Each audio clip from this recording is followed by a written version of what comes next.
Tenemos una percepción equivocada de quién es Dios. Y cuando nosotros vamos a la palabra y nos reencontramos con el texto bíblico, vuelve de nuevo a esclarecerse, vuelve a verse nítidamente quién es Él. Y ese Dios se pudo haber revelado de mil maneras diferentes. Se nos pudo haber presentado de muchas formas diferentes. Pero escogió revelarse como el Padre. Escogió ser nuestro Padre. Como dije, Dios se pudo haber revelado de muchas maneras. Dios pudo haber escogido ser cualquier cosa para nosotros. Pero Él, en relación con nosotros, escogió ser nuestro Padre. Ahora, si a usted no le parece eso maravilloso, extraordinario, mire, Dios nos pudo haber salvado. Y sí, una persona, digamos una persona que es extremadamente rica, puede salvar a uno que es extremadamente pobre, pero no por eso después de salvarlo lo tiene que hacer rico también, ¿verdad? Ya el hecho de que lo salvó hizo algo por él, no tiene también que enriquecerlo, no tiene que compartir su riqueza con ese al que sacó de un río, por ejemplo. Un hombre rico saca a un pobre que se está ahogando y le devuelve la vida por salvarlo. Pero eso no quiere decir que está en el compromiso de tener también que enriquecerlo. Ya lo salvó, ya hizo bastante por él. No es cierto. Pero Dios no solamente nos salvó.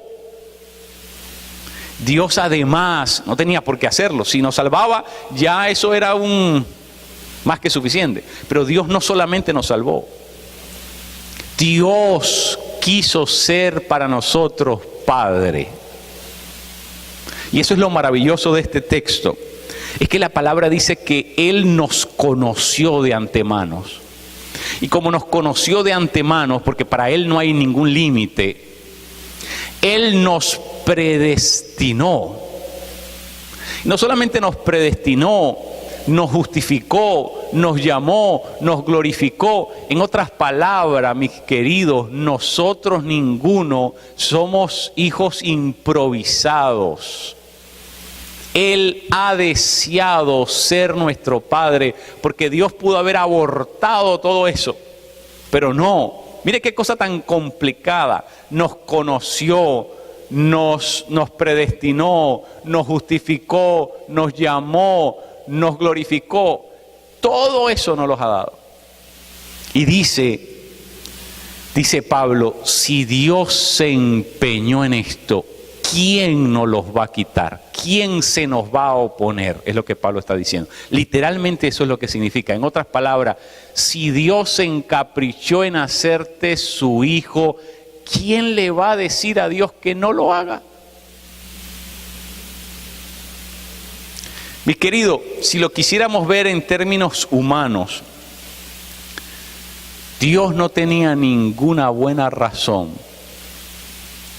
para hacer todo lo que ha hecho. Dios se encaprichó con nosotros. Mire, todo el universo estaba bajo condenación. Todo, absolutamente todo. Y Dios determinó un plan para poder rescatarnos. Para Dios era más fácil, entendamos por favor esto, para Dios era más fácil arrugar la hoja y tirarla al tanque de la basura y decir, se acabó esto, comienzo un mundo de cero sin tener que vérmelas con el pecado, con la maldad, con la desobediencia, con la rebelión, y pasar la hoja y comenzar algo de cero. Para Dios era más complicado, más difícil tener que rescatarnos, tener que salvarnos, tener que iniciar, recuperar su proyecto inicial, el proyecto de la creación, por medio de la redención, porque la redención es la recuperación de lo que Dios se había propuesto hacer antes de la fundación del mundo. Para Dios eso era más complicado. ¿Sabe por qué? porque eso implicaba que tenía que remediar la situación. Y el remedio para esa situación era nada más y nada menos que tener que entregar a su propio hijo en rescate por nosotros. Eso era un asunto muy complicado. Pero mire, mi querido, para que usted entienda las proporciones del amor divino, por lo menos para tener un pequeño destello, ¿verdad? Para tener una percepción, aunque sea muy, muy limitada, minúscula. Pero imagínense, Dios, por amor a nosotros, prefirió la opción más difícil.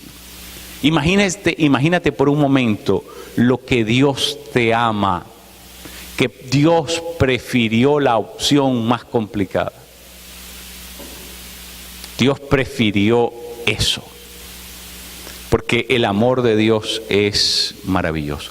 Mire, este texto, memorícelo.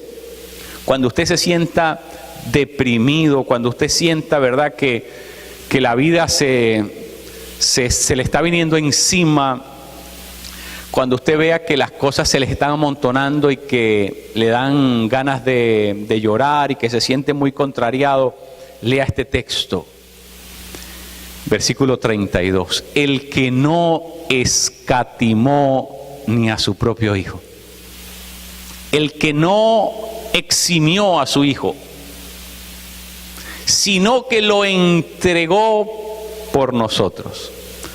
¿Cómo no nos dará también junto con él todas las demás cosas? Mis queridos, esa es la belleza de vivir bajo la paternidad.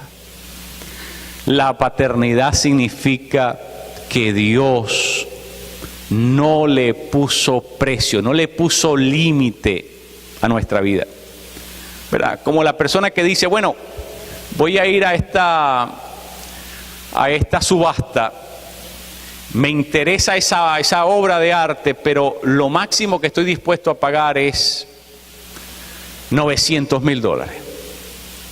Si cuesta más de eso, bye bye, no lo hago. Dios no le puso precio a nuestra vida. Lo máximo que podía pagar fue lo máximo que pagó. Pagó con su hijo. Ahora, yo quiero que entendamos lo tanto que nos ama el Padre. Porque hasta que no entendemos lo tanto que nos ama el Padre, no ajustamos nuestra vida espiritual. Porque Dios no quiere atemorizarnos para que nosotros vivamos con Él porque le tenemos miedo. Dios quiere que nosotros entendamos un poquito de lo mucho que Él nos ama, porque cuando nosotros reaccionamos a su amor, entonces estamos dispuestos a hacer cualquier cosa por Él. ¿Sabe por qué? Porque nuestra respuesta a su amor es un acto de amor. La Biblia dice, nosotros le amamos porque Él nos amó a nosotros primero. En otras palabras, el acto de amarlo es la reacción a su gran amor. Ahora, cuando usted entiende lo mucho que Él nos ha amado, entonces usted responde contundentemente de la misma manera de su revelación, de su entendimiento. ¿No dice acaso la Escritura que al que a muchos se le amó, al que mucho perdonó, mucho se le amó? ¿Por qué? Porque mientras te muestran más amor, pues reaccionas con más amor. Bueno, si nosotros entendemos y creemos que Dios nos ama minúsculamente, bueno, así vamos a vivir la vida. Bajo la percepción de que Dios, bueno, soy el recogidito que apenas por cosas de fortuita Dios me salvó por... No, mi querido, eso no es lo que enseña la palabra. La palabra dice que si Dios no escatimó. ¿Sabe lo que significa eso? Si Dios no le puso tope al costo que tenía que pagar por nosotros. ¿Qué quiere decir eso?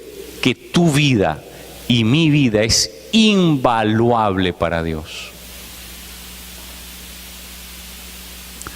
Hay un dicho en la sociedad nuestra materialista, adquisitiva, capitalista, hay un dicho que dice: todo tiene su precio. ¿Usted ha escuchado decir eso? Todo el mundo tiene su precio, ¿verdad? A lo mejor no se va por 1,000, pero a lo mejor sí se va por 2,000. A lo mejor es muy seriecito y muy moralista y por 1,000,000 no se va, pero por 2,000,000 a lo mejor sí dobla el brazo, porque todo el mundo tiene su precio. Eso es lo que dicen en esta sociedad materialista. Bueno, ¿sabe qué? Dios no le puso precio a tu vida. Es insondable, incalculable. ¿Sabe por qué? Porque el amor no se puede medir. Es incorrecto decir te amo mucho. ¿Te amo o no te amo? Porque amar es infinito, es una acción infinita. Entonces, yo puedo decir yo te quiero mucho, pero yo no puedo decir yo te amo mucho. Te amo, punto. Con todas las implicaciones y con todo lo que eso acarrea, el amor es una acción infinita. No se puede medir, no se puede calcular, no se pueden establecer límites. Dios nos ama de esa manera. ¿Sabe que nunca, la sociedad en la que nosotros vivimos está obsesionada con la felicidad? Bueno, la sociedad nuestra está tan obsesionada con la felicidad que hasta en la Constitución de los Estados Unidos este país se organiza para asegurar la felicidad de la gente. Eso está en la Constitución. Imagínense. Así que la felicidad es casi la norma unívoca, universal del ser humano. O sea, casi la existencia humana de cada 8 o de 10 personas que usted le pregunte qué es lo que quiere en la vida, le van a decir la felicidad. Yo todo lo que quiero es ser feliz. Pero mire lo que le voy a decir, mi querido. Fuera de la paternidad divina, nadie puede ser feliz. Porque ¿sabe lo que es la felicidad? La felicidad, eso que la gente llama la felicidad y que le da muchos conceptos y muchas definiciones. La felicidad no es otra cosa que regresar a los brazos del Padre. Porque ese es el lugar correcto en el cosmos. Tu lugar correcto. El lugar perfecto.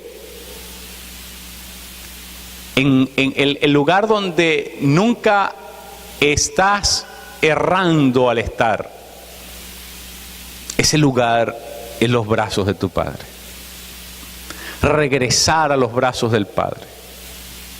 En eso consiste el ser o no ser feliz. No es algo que yo poseo.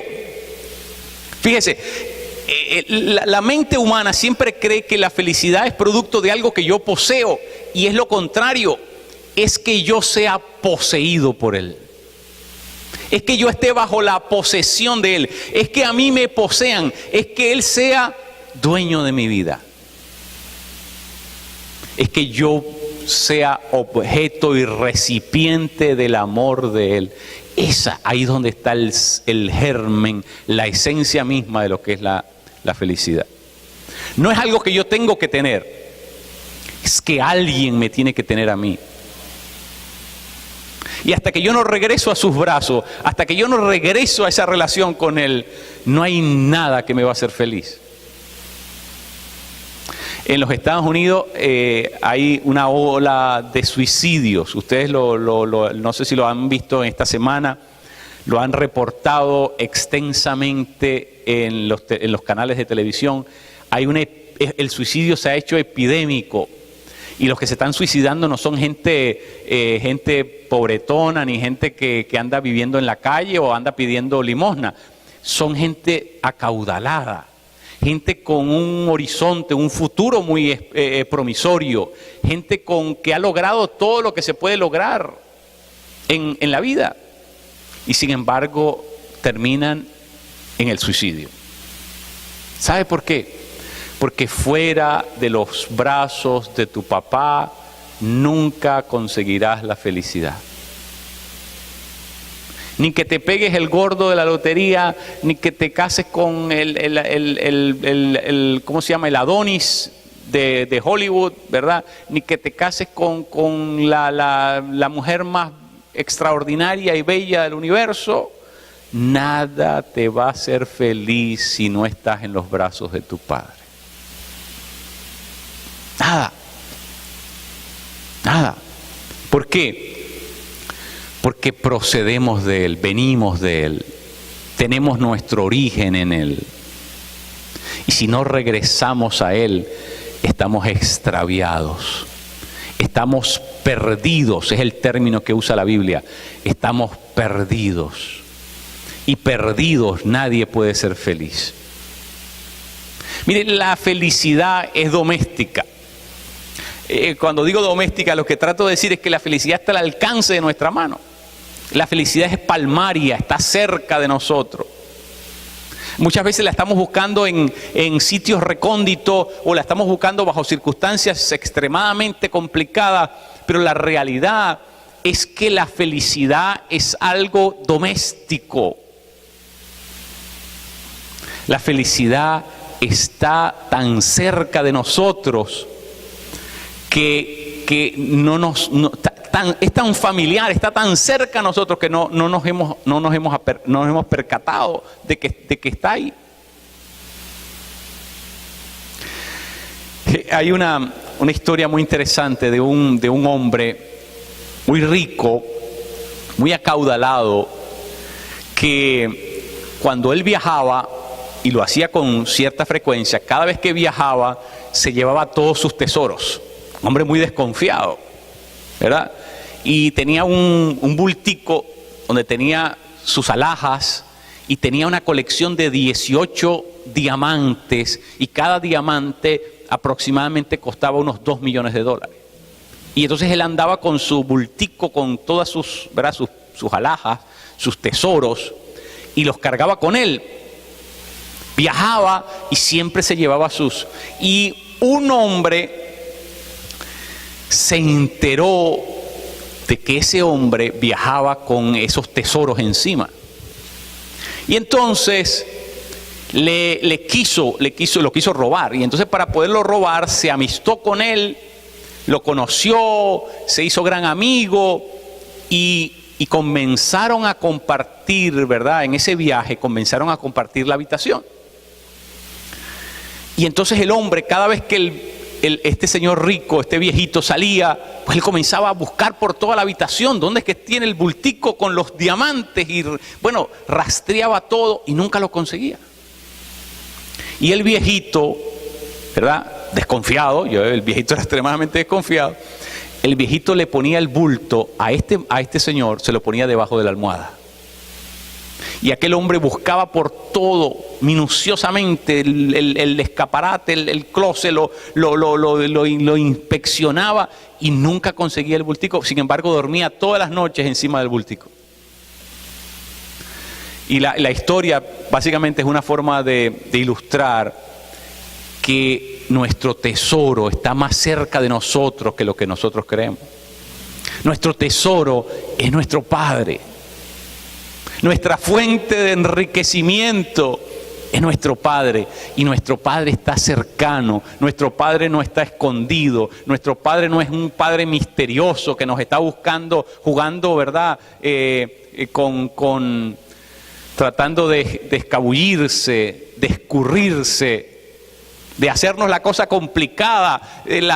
Dios no se quiere esconder, no hay que descodificarlo, no es una cuestión esotérica. No, Dios está cerca. Y tal vez porque está tan cerca, Pensamos que la felicidad tiene que ser algo más complicado. Pero no, mi querido. La felicidad es regresar a los brazos del Padre. Nunca vamos a estar completos. Nunca vamos a estar satisfechos. Nunca, nunca. Hasta no regresar con nuestro Padre. Así que el tesoro más grande de esta vida,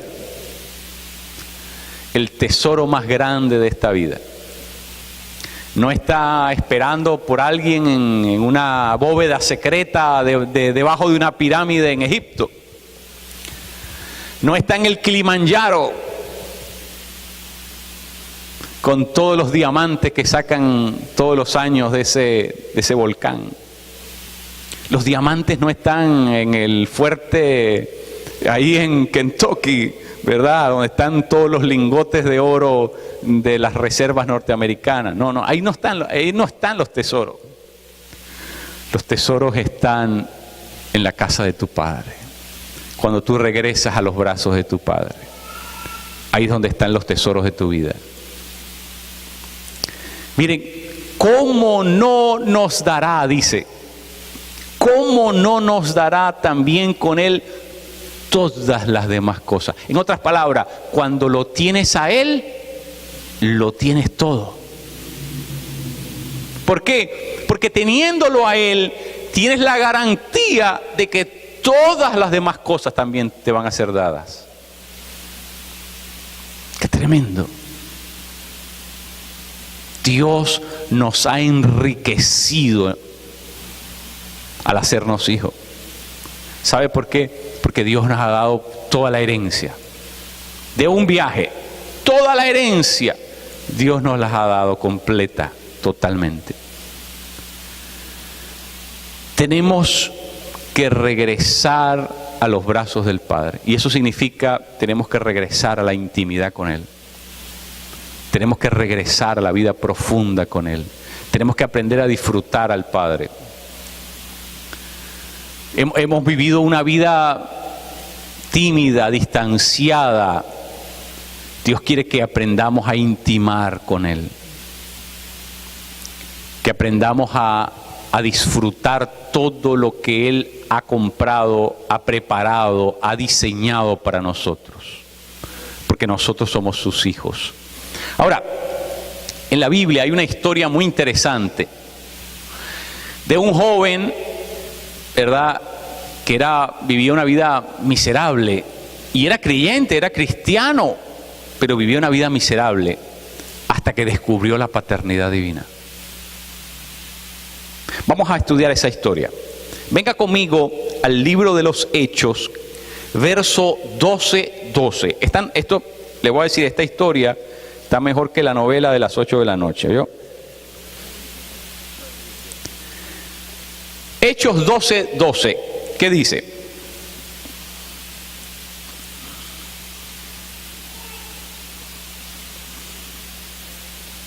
Alguien que me busque 13:13. Comenzamos con 12:12. ¿Qué dice?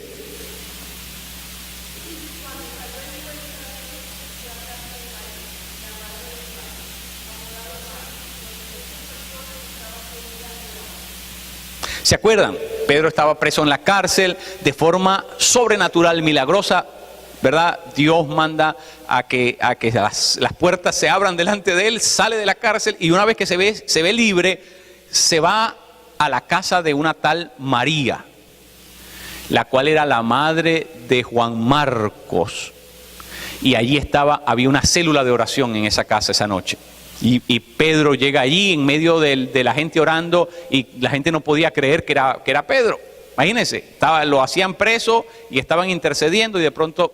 Pero lo interesante de esta historia es que en hebreo, en la mentalidad hebrea, cuando una mujer está casada, cuando una mujer tiene su esposo, el esposo se tiene que nombrar primero. No se puede decir la casa de María, se tiene que decir la casa de José y María. Siempre se tiene que nombrar el hombre primero si es que la mujer está casada o la mujer está en relación con un hombre. Ahora, ¿qué pasa?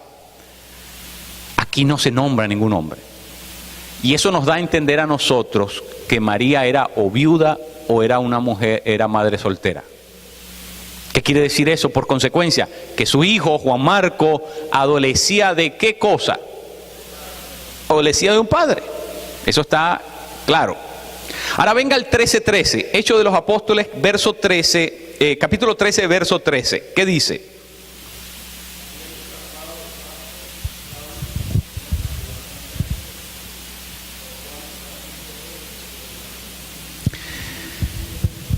Acuérdense que Pablo y Bernabé son llamados por Dios a comenzar un ministerio, ¿verdad? Más allá de Antioquía. Ellos eran de Antioquía, pero Dios les dice que comiencen un ministerio misionero a las naciones. Y ellos inician su primer viaje misionero. En ese viaje misionero no solamente iba Pablo y Bernabé, sino que se llevan a Juan Marcos, el hijo de María, que ya habíamos visto ya en Jerusalén, se lo traen con él. ¿Por qué? Porque Juan Marcos era familia, era sobrino de Bernabé. Así que, como era familia, le dieron un chance para que les ayudara en el ministerio. Pero este muchacho, tan pronto llegaron al primero de los puertos donde enclavaron, hizo crisis. Ya sabemos dos cosas, por lo menos de Juan Marcos: que no tenía papá y que estaba en una crisis tortuosa. Estaba en una situación bien complicada. ¿Por qué? Les dejó los corotos, como se dice, les dejó todo lo que traían en el viaje, les dejó un reguero allí y el muchacho se perdió, dio la espalda y se regresó para Jerusalén. Así que algo no anda bien en la vida de este muchacho. Algo no estaba trabajando, no estaba funcionando. Algo lo hizo entrar en crisis profunda. Fíjense, creyente, hijo de María, conocía, no solamente María, si usted lee los evangelios, Marcos conoció a Jesús, lo vio, tuvo un encuentro con... Es decir, Marcos no es que le echaron el cuento, no, es un cristiano. Pero a pesar de que era cristiano, tenía una crisis interna. Tenía una situación compleja. Bueno, ¿cómo es tan compleja que imagínense, se lo llevaron a trabajar, se lo llevaron a ayudar y les echó el carro, les dejó todo tirado a la gente allí y se devolvió. Imagínense qué clase de situación terrible estaría pasando este muchacho, que no funcionaba bien, no operaba bien, no podía concentrarse, no podía enfocar bien, no le salía nada bien. En otras palabras, estaba en candela, como dicen. Vaya conmigo a Hechos de los Apóstoles 15, comenzando en el 32. Hechos de los Apóstoles 15, comenzando en el 32. Yo le dije que esto estaba mejor que la novela de las 8, ¿no? Ahora fíjese lo que pasa aquí en el 36, verso 36. 15, 36, ¿qué dice? Comenzando en el 36 en adelante.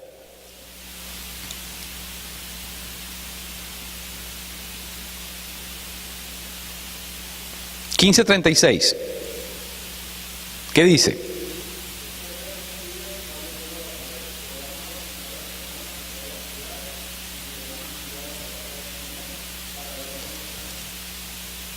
¿Sigue?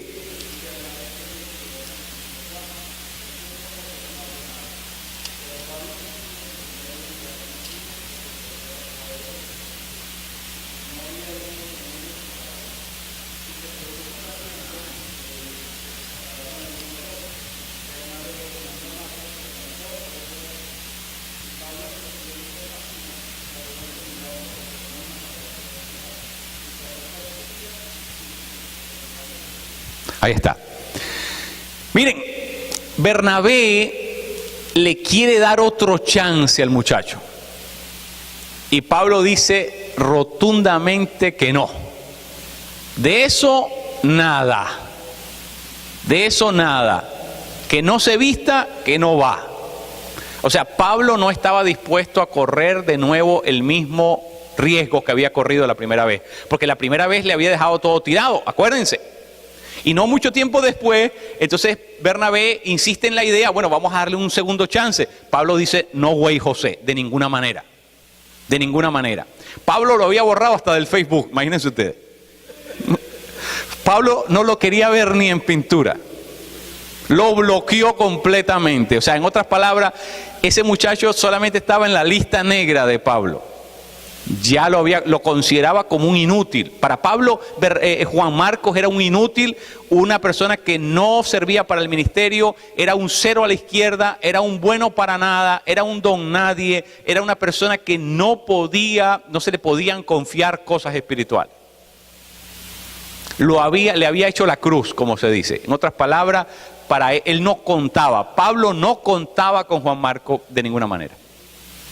Fuerte, es una situación bien complicada. Bueno, imagínense qué clase de altercado tendrían ellos dos que la sociedad misionera se divide.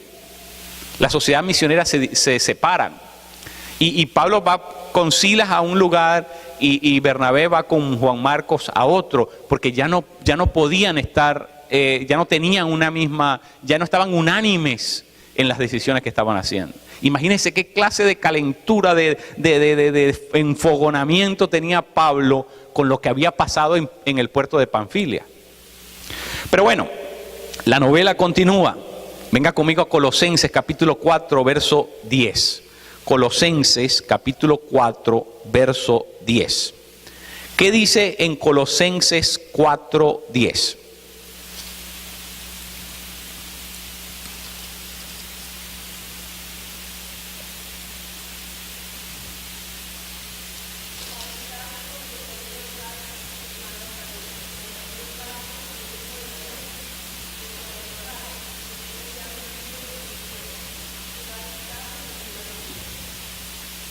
Miren,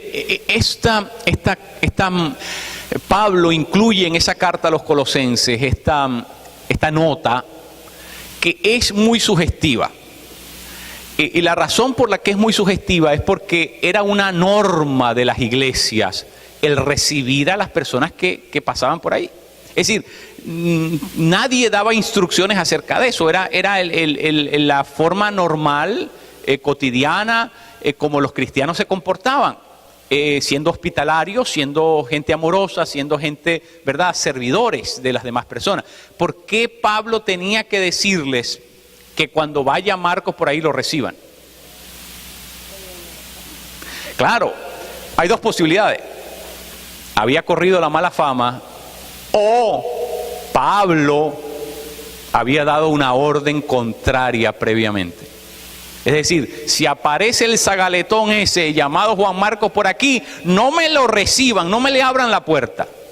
Puede ser eso lo que Pablo... Y Pablo ahora entonces está, de alguna manera, ¿verdad?, está haciendo una variación, una enmienda a lo que les había dicho previamente. Y ahora está diciendo, Juan Marcos, si pasa por allí, recíbanlo. Cambió la orden.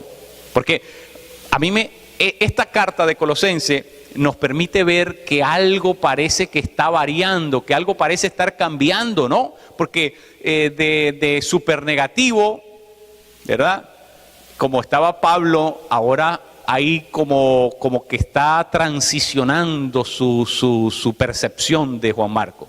O sea, como que Juan Marcos está ganando puntos con Pablo, al punto de que ya le permite entrar dentro de las iglesias que él ha plantado. Eso es muy interesante.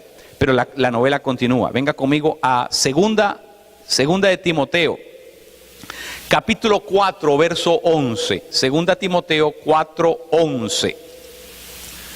¿Qué dice segunda carta a Timoteo 4, 11?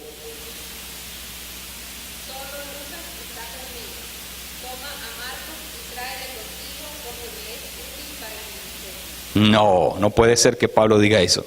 ¿Ustedes creen que eso sea verdad? ¿No será que la hermana Miriam tiene en la Biblia los testigos de Jehová o algo de eso? Porque sí dice lo mismo en la Biblia de ustedes. ¡Qué increíble! Es Pablo, es el mismo Pablo que antes decía que no lo quiero ver, que quítamelo, que no me lo muestre, que apágalo, que mándalo a la cárcel. O sea, este es el mismo Pablo que antes, ¿verdad?, le había hecho la cruz al muchacho. Ahora dice, me es muy útil, mándamelo. No puede ser el mismo Pablo. Pues sí, es el mismo Pablo y se está refiriendo a la misma persona. Y está diciéndole, me es muy útil para el ministerio. Pero no es que este era el que no servía para nada, el cero a la izquierda, el fantoche, la basura. Y ahora dice, me es muy útil para el ministerio. ¿Qué pasó? ¿Qué pasó?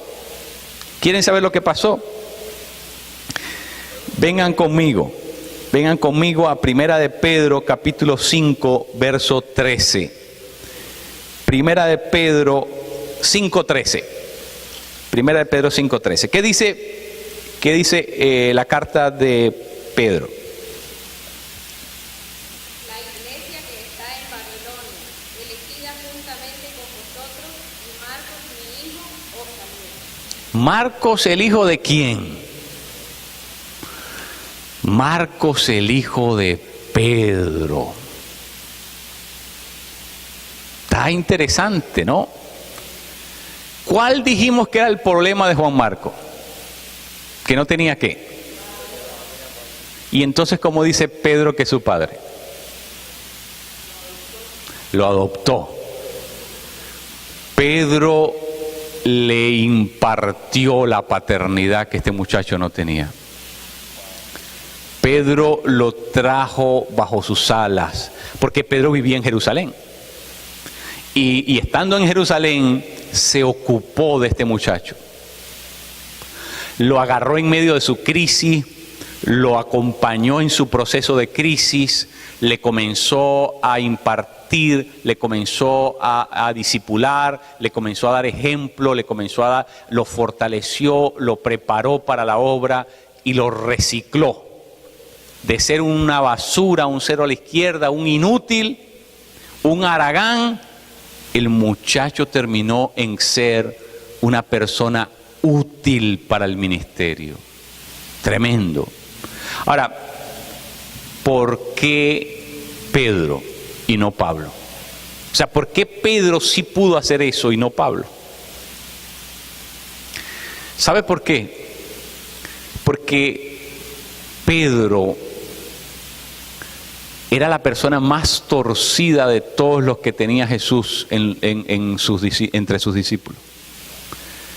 Jesús tuvo que enseñarle tanto a Pedro, tuvo que tener tanta paciencia con Pedro, tuvo que impartirle tanta paternidad a este hombre, porque Pedro era lo que se dicen los cubanos, ¿verdad? Una bola de humo. El tipo era un desastroso. Cada vez que abría la boca era un reguero lo que hacía. Cada vez que hacía algo, mejor que no lo hubiese hecho porque había que recoger los pedacitos. Es decir, el tipo era una máquina de causar problemas. Y Dios, ¿qué hace Jesús con él? ¿Verdad? Lo acompaña en un proceso de transformación, le imparte paternidad, le trabaja el carácter, lo discipula con mucha paciencia. Y como Jesús hizo eso con él estaba en capacidad de poder impartir esa paternidad a otra persona. Miren, necesitamos un padre. Nadie se sana y nadie es transformado sin vivir bajo la paternidad de Dios. Cuando nosotros hemos recibido esa paternidad, ¿sabe lo que comenzamos a hacer? Comenzamos a impartirla en otra gente. Si nosotros no hemos recibido, si nosotros no hemos aprendido a vivir bajo la paternidad divina, nosotros no podemos transferir eso a nadie. Por eso es que el modelo bíblico del discipulado tiene que ver con la paternidad. ¿Cómo se llaman los apóstoles en la Biblia? ¿Verdad?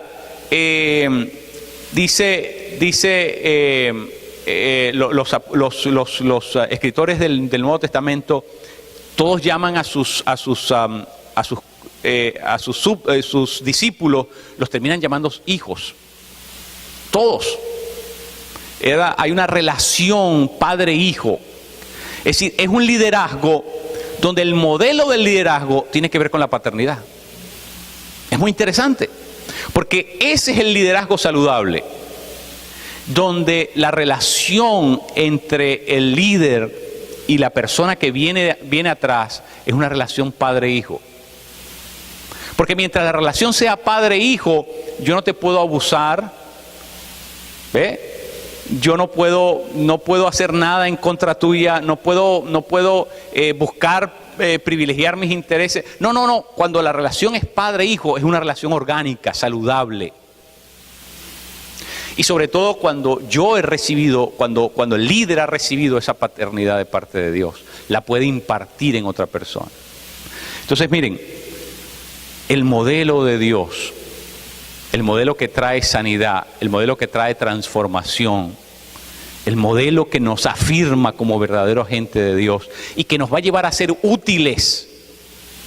Dios quiere que tú seas útil, no que seas un tipo, ¿verdad?, tan enrollado, tan complicado que por último no se te puede, no produce nada en las cosas del reino, del ministerio.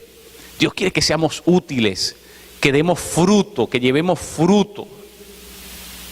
Pero para poder llevar ese fruto tenemos primero que ser sanados. Tenemos que ser suplementados en nuestra paternidad espiritual. Y eso solamente lo puede hacer el Padre.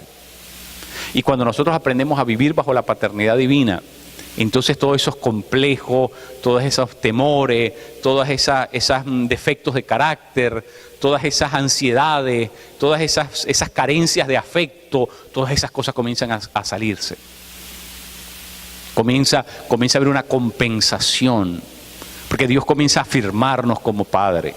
Y cuando eso sucede, nosotros quedamos libres para poder servir, para servir mejor, para poder ser gente útil, gente que afirma a otros, gente que puede hacer lo mismo con otras personas. Y entonces es una cadena paternal, una cadena que se va extendiendo, se va prolongando y que va produciendo transformación en la medida que va creciendo. Entonces, este es el principio bíblico. El principio bíblico es que tenemos que regresar bajo la paternidad divina. Tenemos que aprender a vivir bajo esa paternidad. ¿Por qué? Porque nosotros tenemos muchos temores, tenemos ansiedades, tenemos defectos de carácter, nosotros tenemos nuestros complejos, nosotros tenemos muchas afecciones que vinieron de nuestra infancia. Tenemos carencia de afecto porque a lo mejor no nos amaron, no nos dieron la cuota de afecto que necesitábamos. Nunca escuchamos una palabra afirmativa, nunca fuimos tratados correctamente. Siempre recibimos, ¿verdad?, descargas, quejas, siempre fuimos juzgados, siempre fuimos, ¿verdad?, tratados como de segunda clase, siempre fuimos abusados. Y por supuesto, nuestras emociones, nuestro espíritu está desequilibrado. Y para eso necesitamos entrar bajo la paternidad divina, para que Él traiga paz a nuestro ser y para que Él comience a poner en orden todo eso, ¿verdad?, que no está bien en nosotros. Sin venir bajo la paternidad divina, nosotros nunca vamos a estar completos. Siempre nos va a estar faltando algo. Siempre vamos a estar en busca de algo. Y siempre vamos a tratar de llenar ese algo con algo externo, con algo ajeno a Dios. Y vamos a tratar y sabe que por un ratico, eso es como un anestésico, por un ratico se le va a calmar la cosa. Pero al rato se va a despertar de nuevo con más dolor todavía, porque nadie satisface, solamente el Padre satisface. Entonces necesitamos regresar a la paternidad. Necesitamos regresar, como les he estado diciendo, a la dimensión Abba. ¿Qué significa vivir bajo la dimensión Abba? Significa que Dios ya no es un Dios a secas, un Dios sin rostro, sino que comienzo a entender y a buscar esa revelación donde Dios es mi Padre. Y mi trato, mi relación con Él es una relación de padre-hijo. Y cuando yo entiendo eso y cuando yo me sé amado por Dios, entonces eso echa a andar un proceso maravilloso. Ahora, maravilloso no siempre es fácil, porque Dios trae disciplina también. Por amor, Él tiene que traer disciplina a nuestra vida. Por amor, Él tiene que traer orden. Y por amor, tiene que quitarnos el juguetico que tanto nos tenía aprisionados, tiene que sacarlo de nuestra vida. ¿Verdad? Es como un escultor. Un escultor tiene que usar el martillo y tiene que usar el cincel para sacar lo que estorba. Porque el escultor, cuando ve la piedra es amorfa, pero él ya tiene en su mente lo que quiere plasmar. Y sabe lo que sobra, lo que no va a usar, lo que no tiene que estar allí, y comienza a darle golpes a esa piedra con el cincel, y la golpea, y la golpea, y la golpea. Y Dios tiene que hacer lo mismo con nosotros. Dios tiene que comenzar a deslastrarnos, a sacar lo que no sirve de nuestra vida, lo que ha traído el pecado, lo que ha traído la maldad, lo que ha traído nuestro uso y abuso de las cosas. Y Dios tiene que traer ese cincel y tiene que comenzar a tumbar todo lo que no sirve y dejar solamente lo que Él quiere hacer en nosotros. Dios quiere hacer una obra de arte en nosotros. Dios quiere hacer una obra perfecta en nosotros, pero va a haber una disciplina, va a haber un proceso de sanación, va a haber un proceso donde nos va a doler tal vez, porque Dios nos va a traer a la verdad y ese proceso va a ser un poco doloroso. Pero mire, el resultado final es que Dios va a hacer una obra de arte en tu vida. No solamente una cosa ahí, una chapucería, una cosa mal hecha, una cosa así precipitada, la carrera. No. Dios no anda en ese tipo de cosas. Dios quiere hacer de tu vida una obra de arte. Mire, cuando Dios se empeña en algo, lo logra. La Escritura dice que el que comenzó la buena obra en ustedes la va a terminar. Así que Dios está comprometido en terminar la obra de arte. ¿Sabe lo que le pasó una vez a Miguel Ángel? El famosísimo escultor de Carracca de la Italia del siglo XVI. Dice este hombre que en una ocasión iba por una de las calles tumultuosas de Roma y escuchó dos hombres que iban delante de él hablando de una de sus piezas más famosas, la Pietà, tal vez la escultura más famosa en el mundo. La Piedad de Miguel Ángel está en la Basílica de San Pedro en el Vaticano. Y dicen que estos hombres iban hablando uno al otro y diciendo, ¿viste la escultura? Sí, la hizo un milanés muy famoso. Y cuando Miguel Ángel, que era el autor de la obra, escuchó aquello, se enfadó, se molestó, porque eso no lo había hecho ningún milanés, lo había hecho él. Y entonces, ¿sabe lo que hizo? Se regresó en carrera a donde estaba la escultura y agarró el cincel y comenzó a escribir su nombre al pie de aquella obra. ¿Sabe? Le voy a decir una cosa, mi querido. Dios va a estar tan orgulloso de lo que va a hacer en tu vida que va a querer firmar en ti.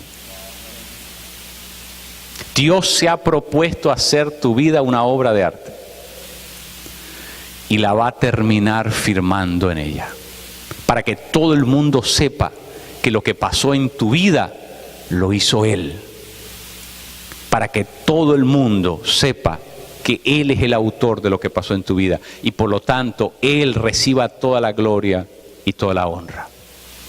Así que regresa a la paternidad, regresa a los brazos de tu Padre para que Él pueda echar a andar esa obra de arte maravillosa que va a hacer con tu vida.